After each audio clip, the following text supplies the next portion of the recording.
Well, well, well, well. Medhi Hasan, I guess, is interviewing Miss Rachel. Now, for those who don't remember, Miss Rachel was that YouTuber. She's a child educator, right? Not like a psychotic family vlog channel or as far as I can tell, she, nothing sussy here. Let's be honest. Unlike those family vlog channels who are all psychotic and probably will never see the gates of heaven. They will never be let into the kingdom of heaven. We all know this, right? Like those people are just complete utter demons. I think that's pretty safe to say. He got an interview with her. Now, if we recall correctly, Miss Rachel was charged with the crime of caring for children. I know, like it's one of the worst things that you could do possibly on the planet. Just saying like personally, I don't think children should be bombed into the Stone Age. And by children, what we were talking about here is Palestinian children. What she got a bunch of flack, I guess, for lack of a better term, from really idiotic, conspiratorial right-wing Zionists, because there are liberal Zionists, they do exist, obviously, saying that, hey, aren't you anti-Semitic for caring about children? And it's just like, bro, what the hell are you people waffling on about? I like, literally when I say that for the Israelis, they just want to like, it's all about the murder of children. They don't give a shit about anything else. This is what is meant. They are just, they're pretty bad, pretty wretched, not nice, very bad, very very bad. But what do we got here with this interview?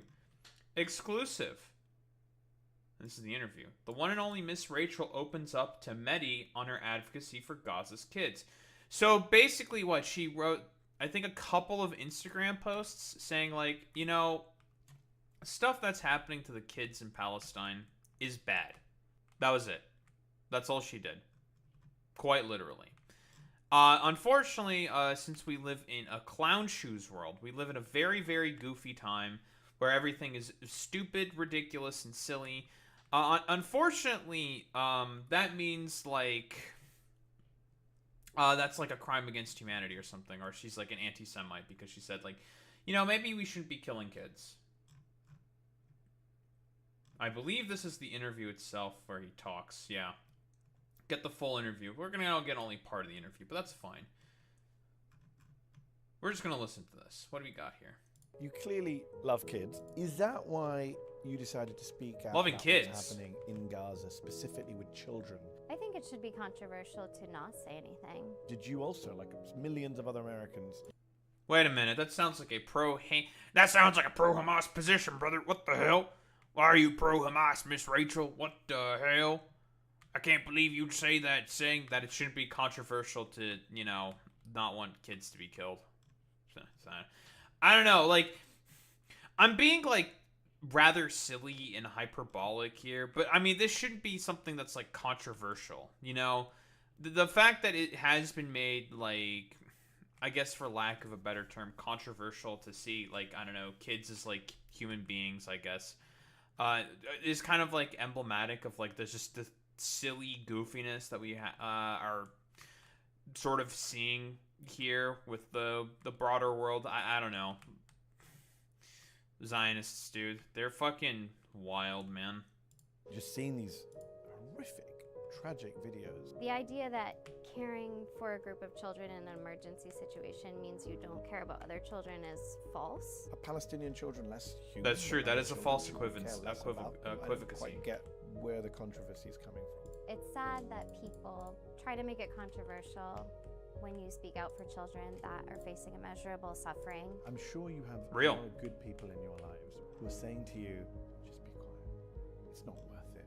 What do you say to them? Our compassion doesn't have boundaries or borders. We just love kids. Why do you Wait, hold on. Wait a minute. That doesn't sound very religious or whatever. Hey, religious people, you should take some notes. Jesus says the exact same things, Compassion shouldn't have boundaries or anything. You should care for your neighbor as they would care for you. Shit like that. Sorry. I might be spitting like too many facts for and logic for all these like stupid, conniving, like deleterious like fucking morons and dipshits for them to like understand that well, sometimes, it's about caring for the kids, and maybe, just maybe, it might be a bad thing to constantly just I don't know, murder them or something. I don't know. This is controversial take. Controversial. I know. You feel this urge to speak out for Sudanese kids and Haitian kids, and right now, obviously, the kids who are suffering most in the world, the Gazan kids. Silence wasn't a choice for me. That's true. Whether or not you have toddlers, by now chances are you've heard about Miss Rachel, the children's educator who's taken the world by storm with more than 14 million subscribers on YouTube and billions of views worldwide. It's a big Miss channel. Rachel has become a superstar in children's entertainment, teaching them everything from how to sound out syllables to learning more about their emotions.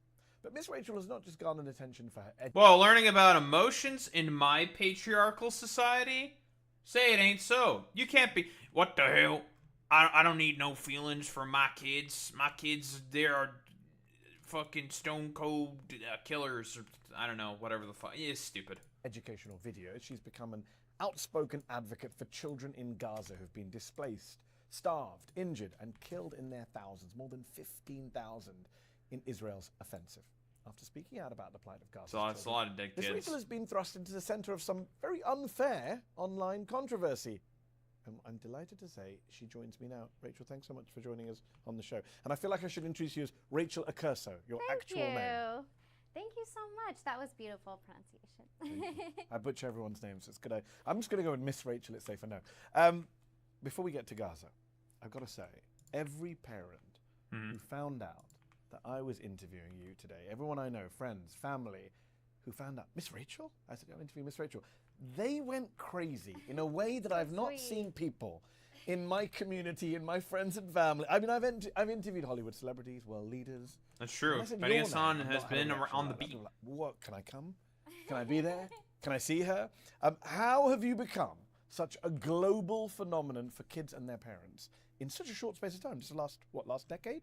It was truly by accident, but I'm so privileged to be able to connect with so many little ones, and I just love my job. But we actually, when we started, we didn't know that so many kids watch YouTube. Yeah. I grew up with just regular TV, and we had like this thing where you turned it and you had like 3 channels. So I didn't. Dude, who remembers like the old fucking like CRT TVs with like the the fucking knobs and shit, right?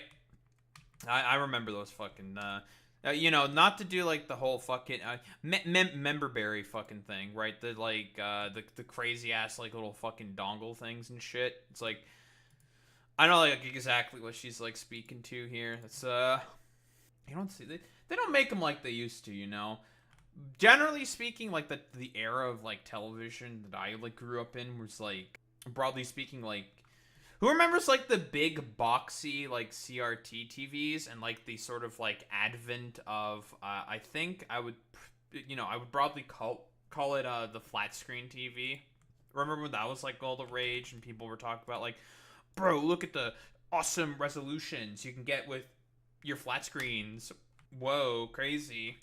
That was like the whole big buzz at the time. And, this is like just this like YouTube was like coming up and just becoming a thing, right? Like before social media sort of like blew up in the ways that it did. And it was a lot of like children's sort of programming was done on like like TVO, like Teletoon. I'm speaking for Canada over here. We didn't have like Nickelodeon. We had the Family Channel as well. That was a thing that used to exist. Or it probably still does exist. I have no idea if it's changed. I've not looked at like television like forever because there's just like YouTube, right? And it's way easier than ever before to get like I don't know like mass media and shit like that. But yeah, I was trying to think like where was I exactly going with this? To be honest, I don't know. I guess it's just like a sort of like reminiscence of like, oh yeah, I remember all this like crazy shit that used to happen. Yeah, all these like different channels and shit. Yeah, they were cool because of whatever reason, Know so many kids watched on YouTube, but I did know that I had trouble finding resources for my son. And Oh, I remember what I was gonna say now. This was like overall like what something that I also talked about before doing the whole like memberberry whatever spiel. The reasoning for as to why there's like more and more children that are like on YouTube nowadays, I would say, is the stuff that I've talked about before, like the advent of like the sort of iPad kid, which has a lot of obvious and various problems. It's really easy to get caught in like doom spirals. I don't know if that's correct to say. It's really easy for children to get very easily propagandized, right? Because they don't generally know any better. Which is why you oftentimes have like a lot of dishonest propagandists, generally speaking, point to, won't anyone think of the kids? Kind of like rhetoric when, tackling like difficult subjects, parlance, or like, I don't know, like different policies that affect children and other shit like that. A lot of people can, generally speaking, be very dishonest when engaging in these particular topics because it's really easy to over sensationalize with kids. And the thing is like, when it comes to like the Palestinians in particular, they're just going through like a genocide. We're being honest here. Obviously, they're just getting murdered because of, I don't know, an ethno-nationalist supremacist project that's being planned by like the Zionists. But where was I going with like the iPad kid thing? Right, a lot more kids you start to see more and more engaging with like social media and YouTube because a part of it, I think, is socioeconomic. Part of it is also because of like the existence of mass media and technology, and a lot of it is also just because like, it's like what it's even like a societal like peer pressure sort of thing. Like all of your friends are like on social media and stuff, so you might as well start engaging and using it and shit like that. I like, obviously I think that's bad. I have a problem with that, broadly speaking, of like, these sort of mass sort of, not commodification, but the mass like spreading of like social media even to like kids and stuff like that, because there's a lot of like bad shit that can happen within like social media. A lot of like people can easily like manipulate the algorithms to show kids like bad stuff. A lot of like dangerous situations can also occur on social media, and it's a lot more difficult to sort of like track people like that because the internet is, broadly speaking, operates on a very sort of like broad basis of anonymity. It's really easy for a lot of people to get away with rather wretched, horrid behavior very, very easily. And it'd be quite difficult to track them down, right? Because like, it's only like so reliable in order to like find out who someone is through the internet, if depending on how well you hide your identity and stuff. It can be pretty dangerous out there. It can be pretty spooky. You need to watch out and shit like that. Be responsible. Which is why I've advocated sort of for the position of like, with parents, it's like they should, be very like, it's not a problem if like kids engage with I don't know if it's correct to say if it's like to have kids engage with like social media or engage in like all these like different sort of activities. I think it's good to be open-minded, but people should keep a watchful eye. But I can also understand that it can be rather difficult given like the sort of state of like the economy and whatnot that we currently find ourselves in. That a lot of like parents nowadays sort of just rely, broadly speaking, on a lot of like social media websites and stuff, and like YouTube and all these different video platforms and whatnot as like entertainment for children. I understand why that's the case.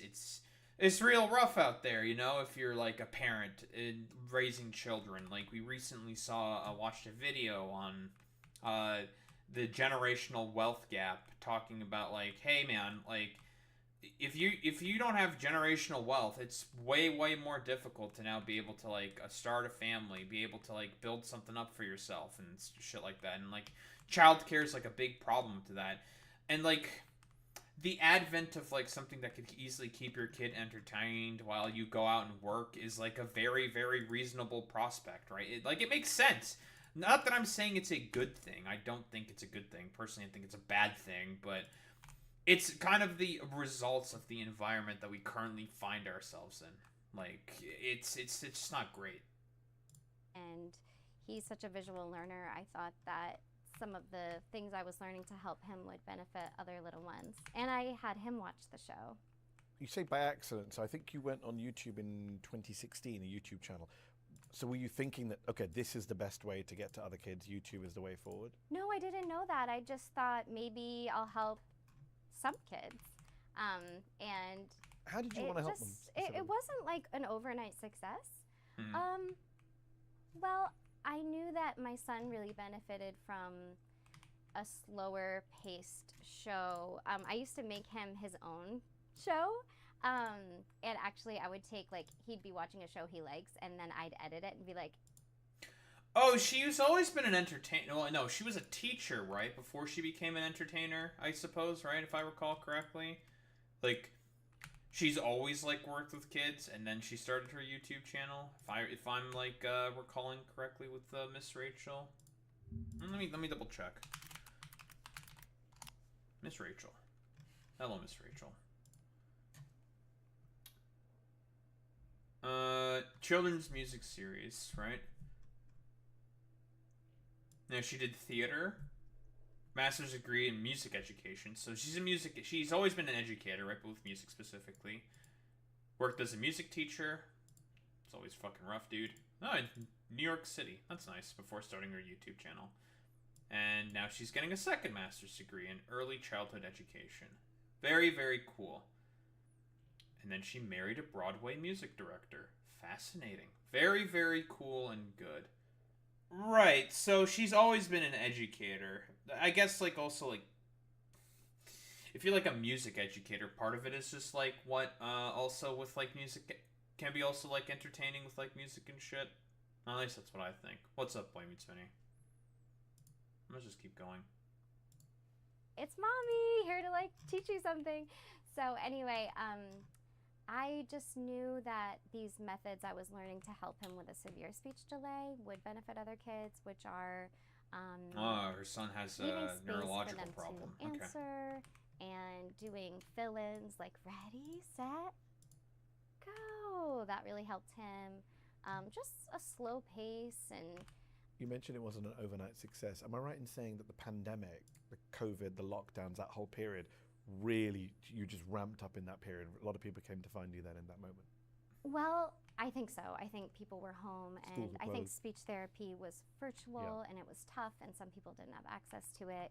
I have to give a shout out to my amazing husband because he was off of Broadway for 18 months, I believe. So we lived in his parents' basement, and we had a lot of... Basement is the best place to produce content. It was bigger than our apartment. True. So, yes, and somebody was like, I'd love to come to your television studio. And I was like, it's my in-laws' basement. But yeah, so he had a lot of time, and he jumped in. He jumps into all my projects, whether they're successful or when they weren't successful at all. We've always done that for each other. So he used to help me with tracks for teaching music. And damn, her husband got laid off from Broadway theaters dying, dog. Yeah, that's true. There's been a lot of, like, defunding of, what's the name of the fucking program, Boy Meets Minnie? Jacob Geller fucking talked about it also in his really good video essay about how conservatives, like, fundamentally just don't care about art, and, like, his overall, like, summary of Gamergate.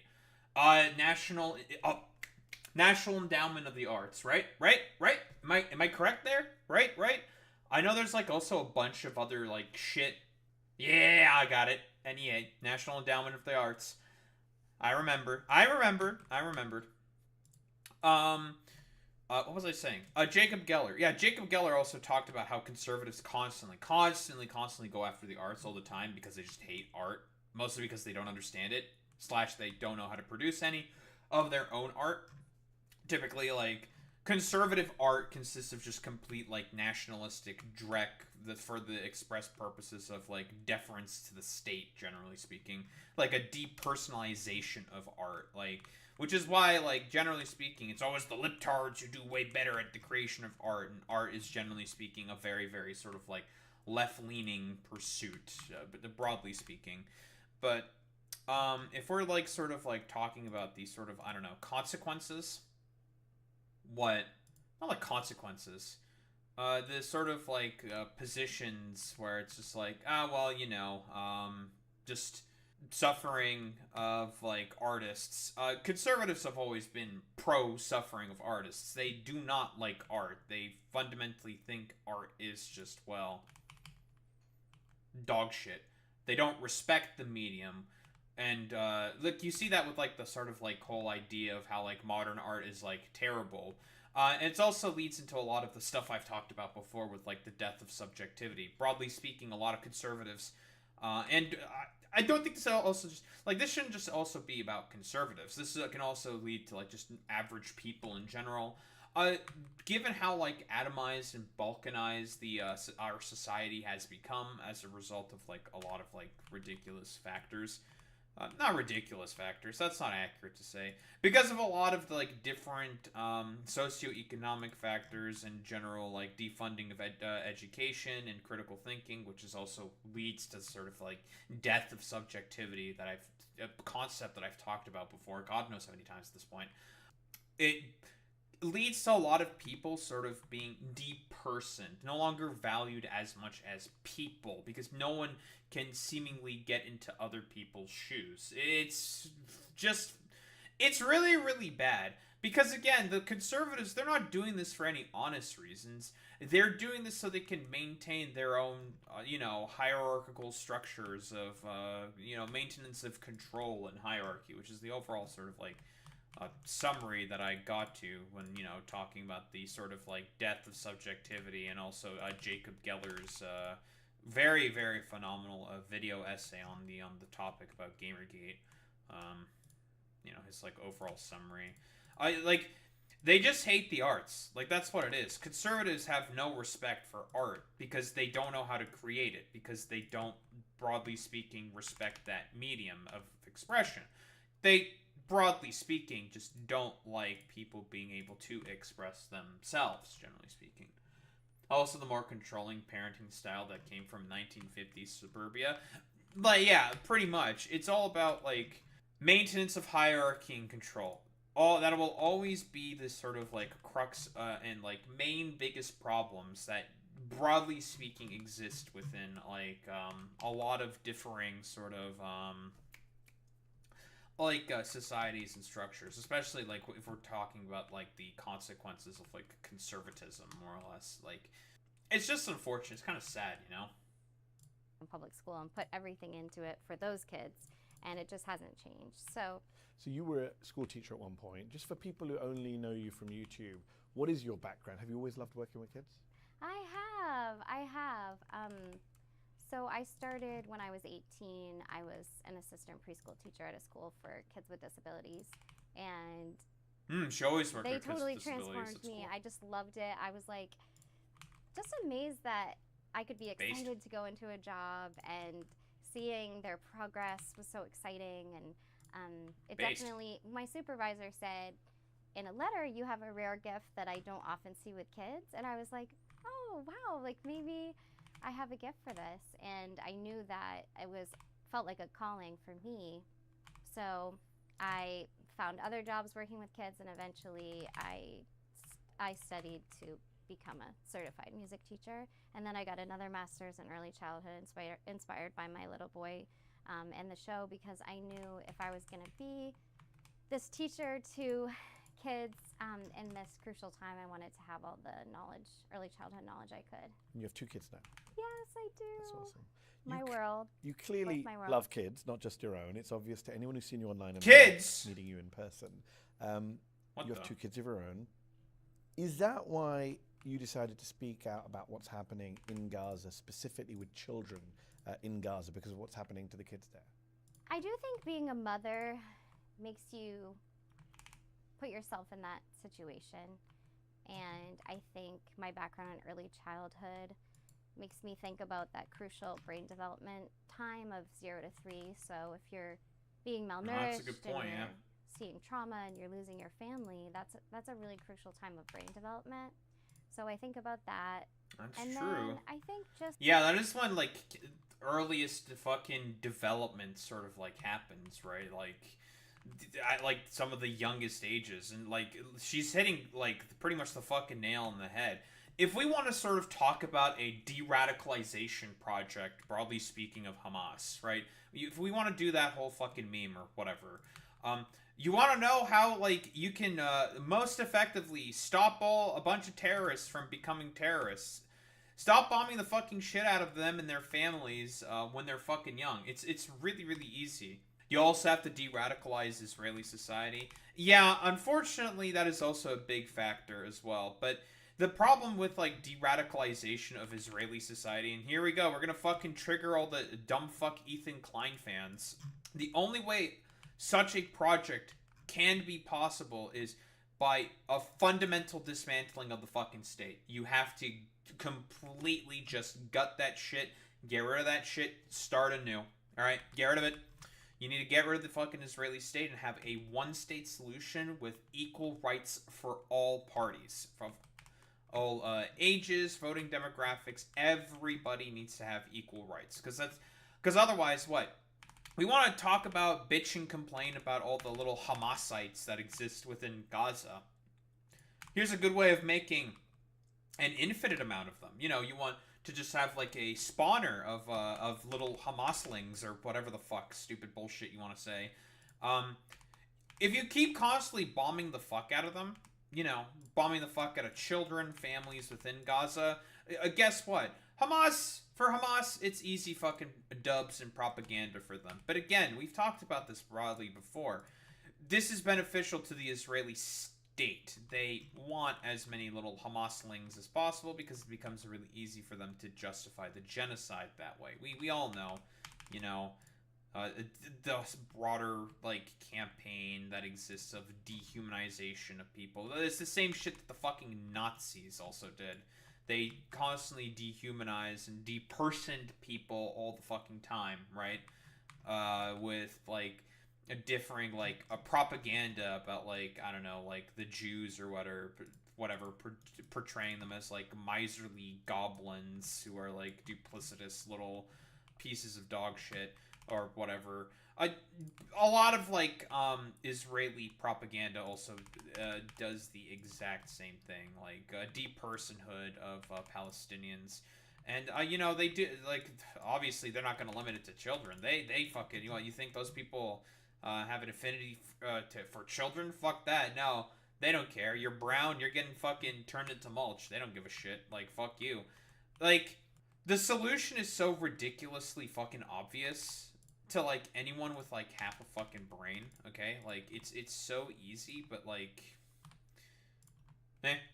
once motherfuckers are racist, they're always gonna be fucking racist. You just kind of have to, like, sort of, like, know how to appropriately deal with those conditions. And, like, I don't know if, like, I don't know if it's, like, too far gone for, like, Israeli society. I mean, it's a settler colonial project. I'll never say never, I suppose, but, like, damn, dude, like, it's not... That's like a fucking, sort of a proposal. I don't know if that's correct to say. That's like sort of a thing that's just going to be like way too... It's going to be really fucking hard in order to be able to do anything about shit like that, dude. Just empathy for all kids, which I've always had.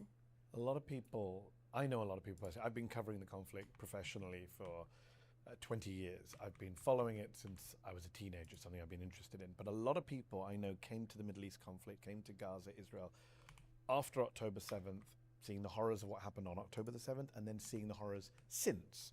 A lot of people came via Instagram, watching social media videos in their feeds of children under the rubble. Hey, Israel, personally, here's a really good idea, okay? Really smart and intelligent idea for Israel to do is they should keep constantly filming all of their atrocity propaganda as many times as possible. I'm just going to throw that out there, Israel. You're doing a great job doing that. I think it's really intelligent for you guys to be doing that shit. You know, I think, like, they should just keep doing that, you know? We know the meme. We know the meme. We know the meme. We know the meme. Missing limbs, kids mourning their parents, parents mourning their kids. And I'm just wondering, is it something you followed always, or did you also, like millions of other Americans, come to this via social media, just seeing these horrific, tragic videos in social media? So I didn't know much before. And I was just horrified by October 7th. And then I don't know, it I seems just kind of tried woke. to listen and learn. And I still am doing that with friends and people. I did, so I had been working with Save the Children prior.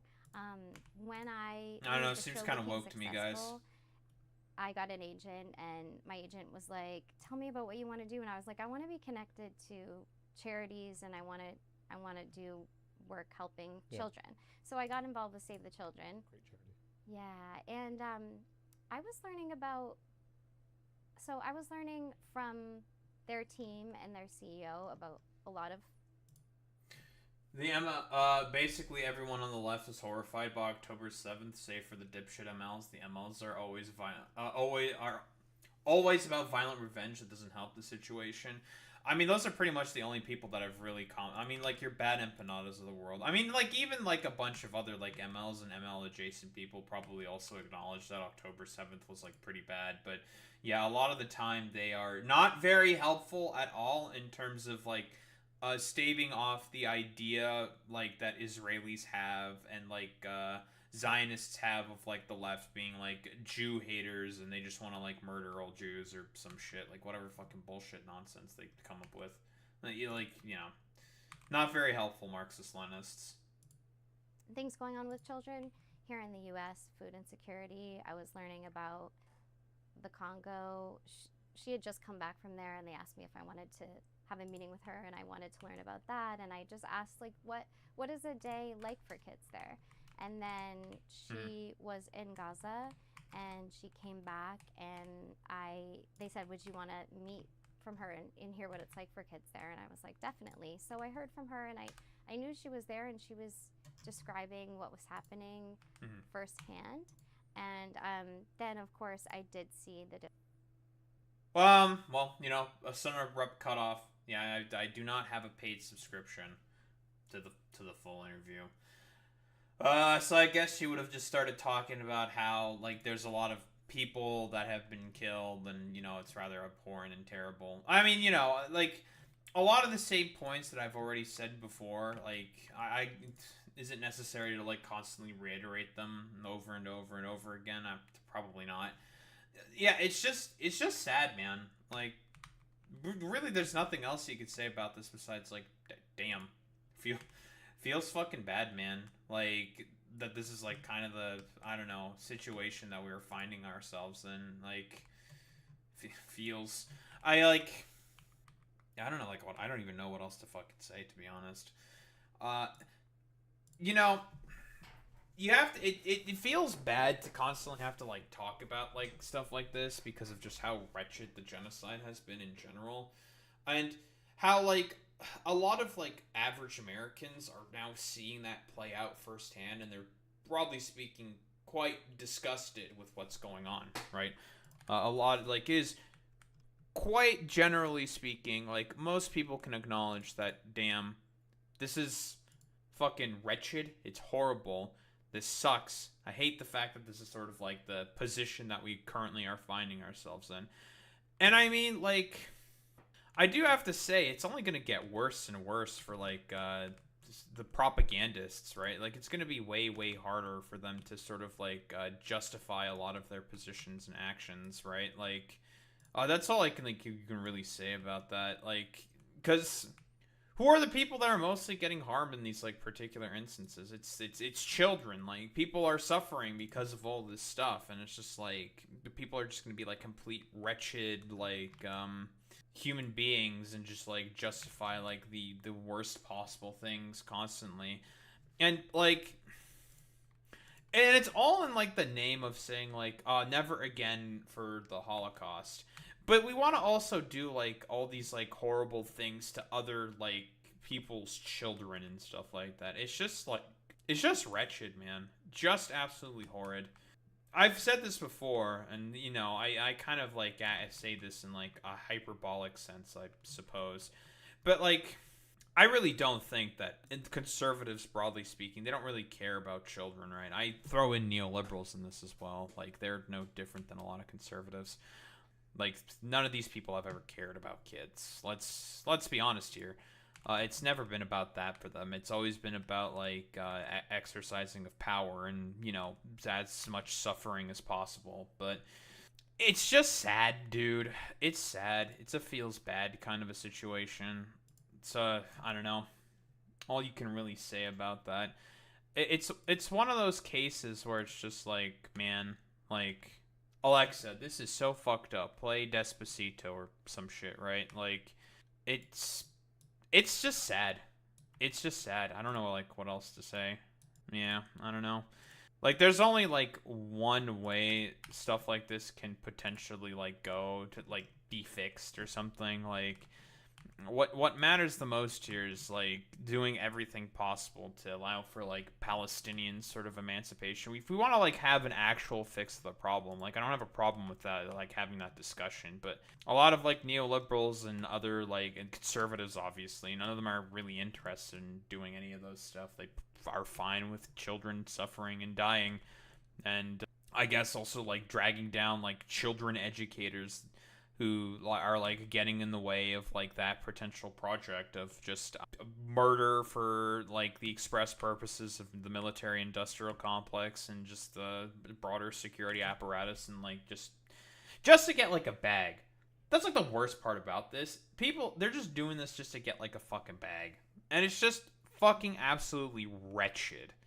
You should never have sympathy for any of these people. You should treat them like the fucking absolute just scum wretches that they are, and just have zero sympathy for these people who are willing to sort of like push for like, oh yeah, I'm okay with like the murder of children as well, because they're part of like the stinky brown people, and they're like our enemies. We don't like them. Like, no, you should not have any sympathy for these people. They are wretched, they are terrible, and like, all of these same motherfuckers that I'm talking about right now, they'll never have any sympathy for you. Like, if you're suffering or dying or whatever, like, they will gleefully sort of celebrate that. So, as the once late great Michael Brooks said, have, not dignity, but, be ruthless to institutions, but kind to individuals. Because a lot of people, like, sort of get into this, like, not business, but get into like these cycles of propaganda because there's concerted efforts by a lot of people within the capital class saying like, yeah, we just want to have like these particular outcomes because it's good for our bottom line and stuff. And it's just like, it's just sad, dude. Like, honestly, I don't know really what else to say. It's sad, it's horrid, and like literally the most vulnerable sort of amongst us have to suffer the consequences and byproducts of these things. And it's honestly just sad. I like don't really know what else to say besides like, yeah, it's just sad, I'll be honest.